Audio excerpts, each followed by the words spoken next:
بالفؤاد بين الماضي والحاضر، احلوت بالفؤاد يا ولاد احلوت، والرملة رجعت يا ولاد الرملة. هنبدأ نقول بالصلاة على الرسول عليه الصلاة والسلام. ايه حكاية رجعت الرملة؟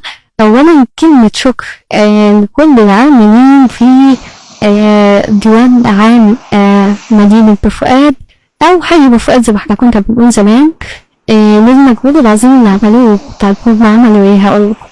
هم جابوا أطنان من الرمل الخاص بالبحر وحطوها وبدأوا يفرشوها. طب الرملة الأصلية راحت فين؟ في فترة كان الإعمار كان شغال في بورسعيد وما كانش فيه مساحة لإنشاء عماير، ففكروا بردم البحيرة وردموا جزء فعلا من البحيرة وبدأوا يعملوا عمارات الجيزة والأمل وخالد بن الوليد وكل المنطقة الجوا دي كلها كانت بحيرة وتم ردمها برمل البحر.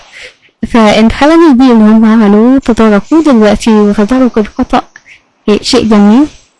بدأوا جابوا أطنان من الرمل وهنشوف هنا صور من صور بورفؤاد هم عملوا ايه. أنا صورتلكوا أصور العربيات اللي جايبة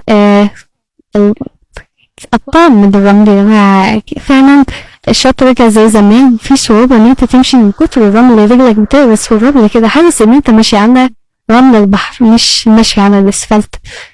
دي أثر الكاوتشات بتاعت العربيات الكبيرة الموتورات الكبيرة اللي كانت جايبة الرمل وبتحطه بشكل هرمي.